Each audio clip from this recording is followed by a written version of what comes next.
to Healing 101. I'm your girl, Dr. Monifa Jones. Like I say it every time, I'm always super duper excited to continue to have this conversation on healing. The reason why this topic is so exciting to me is because I embarked upon my own journey about 3 years ago after a very inquisitive husband asked me a very basic question: do you love yourself? And I was like, of course, duh. And then I really had to look at the way I handled myself and the way I thought of myself. And I really had to be intentional about understanding that if I had no self-practices in place, if I had no self-love practices in place, if I had no journaling, no pausing, no things in place where I was intentional to elevate myself, to evolve, and to grow, how can I say that I love myself? Welcome to Healing 101, guys. Healing 101 is a platform that was created for us all to just heal together. Here's the deal. Each and every single one of us that's living, moving, and breathing, we're all on our healing journey. It's just that most of us don't even know it.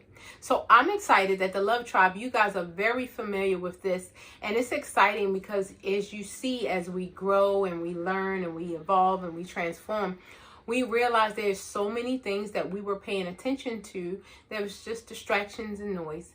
And now we have an opportunity in our lives to focus on the truth and to be as transparent about the truth, right? So I'm excited that you can go to the link in my bio and get my books, The Healing Directories Part 1 and 2. It's a book in a 90-day journal, and it talks about the keys to self-love, stop self-sabotage, and yes, self-love is an emergency. Stop self-sabotage and tap into that, our pain leads us to our purpose, and our wounds is a part of our message. You know that, right? Our wounds become our wisdom. So I'm excited that all the messages become our message. So with that being said, we are still talking about diving deep into the pause. We are still talking about, so many people kind of throw this word around. I want peace. I want to experience peace. I need peace. People throw that around so much, but this is what I want to talk about. That please don't expect results from work you didn't put in. Don't expect the results. Don't be so lackadaisical about important things. If peace is important to you, what practices are you implementing daily to ensure that you are going towards peace? A lot of people talk about they want joy, they want happiness, they want peace, they want harmony in their life, they want unity in their life. But my question to you is, can you show me a daily practice that you are involved in that the outcome and the results will be your peace? Are you analyzing the relationships of your inner close circle? Are you analyzing what you eat, what you drink, where you go, what you engage in? Are you analyzing what you allow in your mind, in your space, in your place? But you want peace. So for some reason you think through osmosis, peace is going to drop from the beautiful heavens, and one day you're going to wake up and all of the doom and gloom of the world and all of the family members who don't agree with you and your bank account, just all of a sudden magically a whole bunch of zeros are going to jump into it. So let me be transparent and honest with you here at the Love Tribe, because we honest over here. It's not going to happen. It's absolutely not going to happen. And what we do here at the Love Tribe, we're not delusional. We are not delusional at all. We understand that in order for peace to be implemented in our lives, which means we have to be an active participant of it. Y'all better get excited.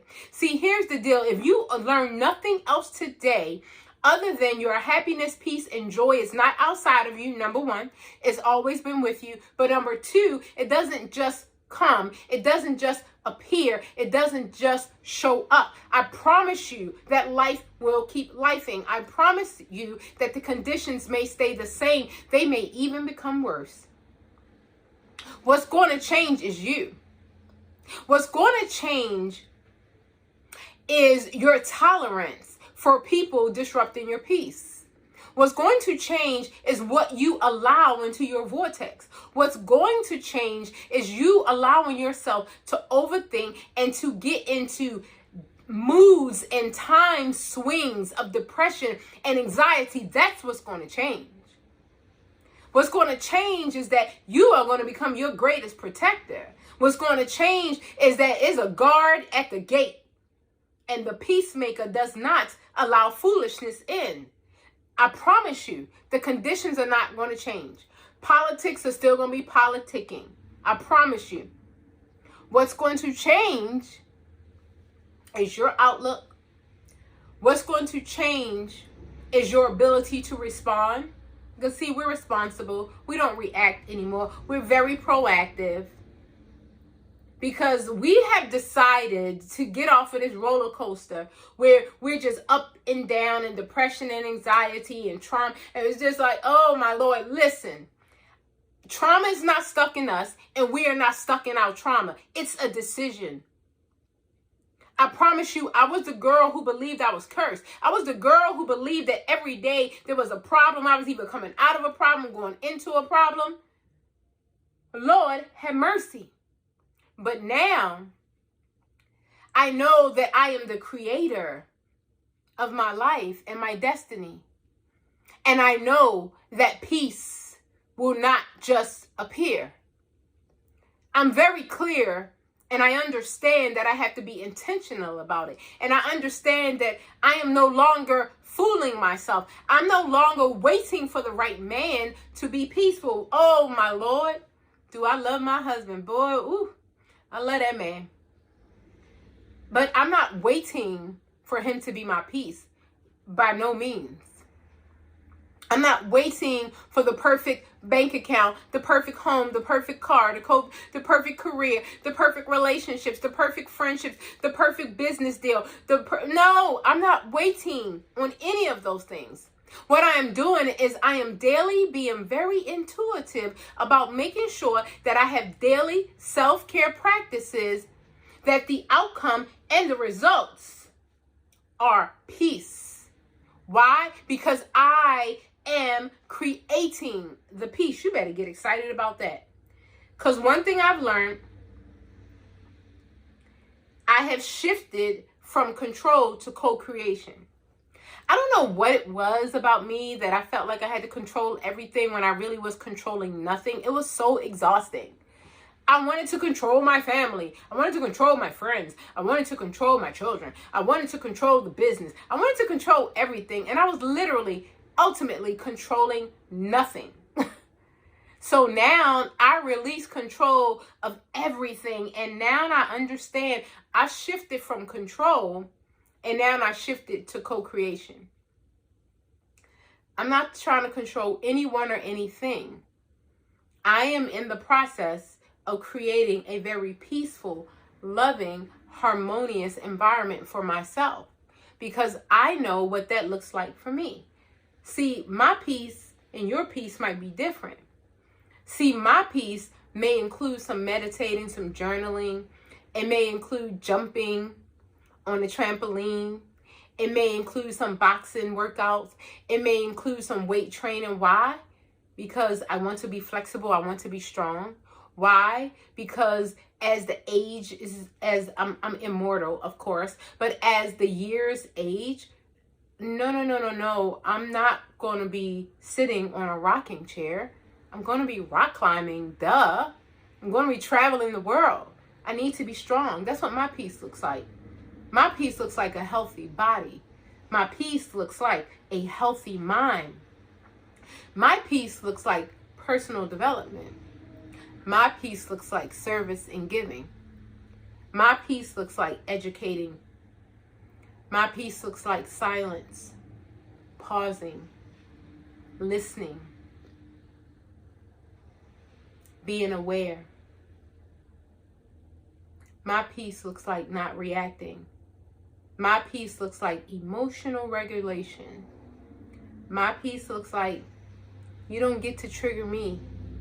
Not today, not tomorrow. You may have yesterday, but I promise you when you come back, I'm not the same. I don't give my power away anymore to anyone. You don't get to trigger me. I am untriggerable, if that is a word. Because see, what I have to do now is I have to decide to become triggered. And I've already decided that I've graduated from that class. I have multiple degrees. I'm not going back to elementary school. I've graduated from that class. You don't get to trigger me anymore. So I'm excited that as I am learning emotional regulation, I finally decided I'm going to face the fear of stillness and blank space. I'm going to face the fear of stillness and blank space. And I realized that stillness is not emptiness, but it's my incubation. Man, you ever seen a chemistry science lab, baby, in there mixing it all up? Let me tell you, the stillness is my incubation. That's where the formulas come up. That's where I'll be like, this plus this equals this. What if I add this together? What if I take away a little bit of that and I come up with this? I'm not trying to control you. I'm trying to create my destiny in my world. I have released myself from controlling people, places, and things. I've already realized that it doesn't work. I tried to control my ex-husband. Never happened. Never, ever happened. I tried to control my children.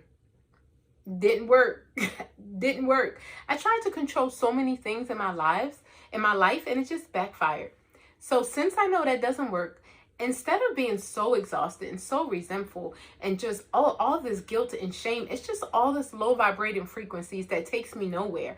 I've decided I'm not going to try to control. I'm not going to try to be in the energy of perfection. I don't do that anymore.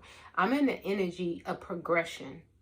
And I'm in the energy of creation.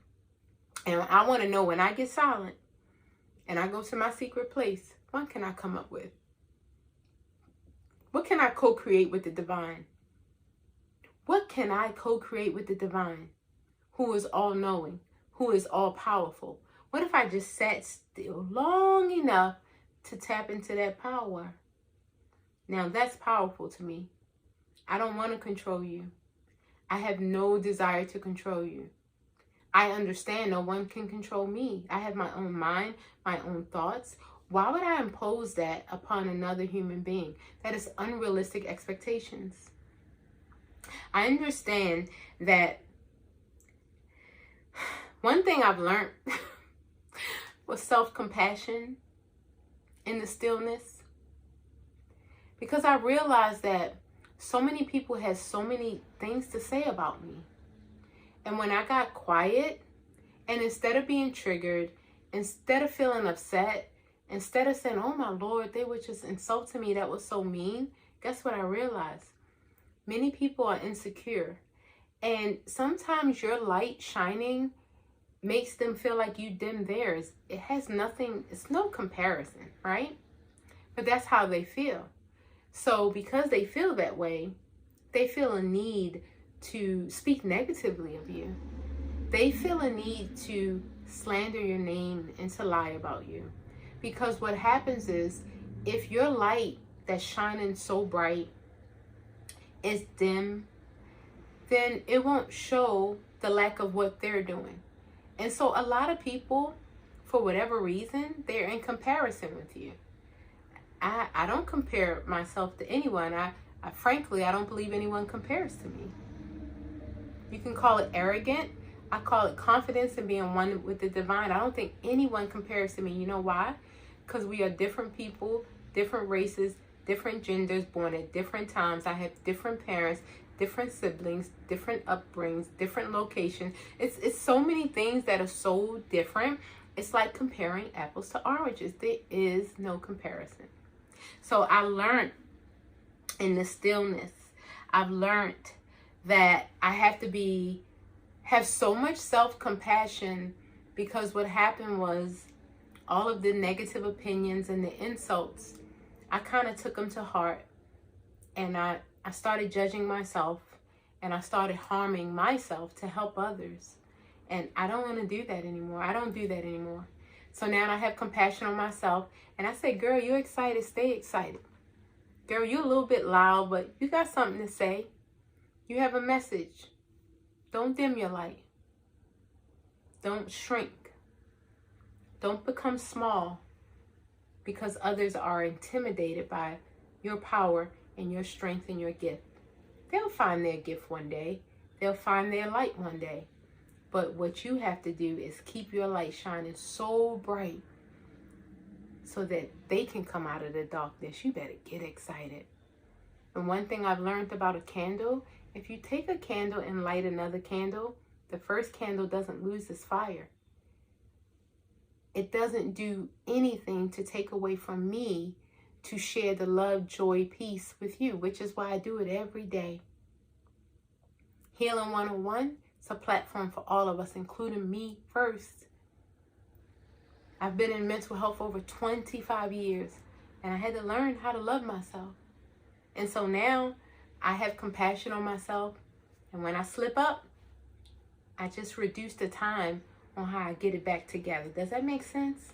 We're going to love on ourselves. We're going to be patient with ourselves. We're going to be gentle and kind with ourselves. But most of all, we're going to pause. We're going to slow down. And we're going to co-create this beautiful life. We're not victims. We're not reactors. Oh, no, no, no, no, no, no, no. We're not trauma victims. We're not depressed. We're not anxious. We're just redefining and redirecting our lives in a very beautiful way. So Love Tribe, slow down and pause, and remember, have a beautiful, phenomenal day on purpose.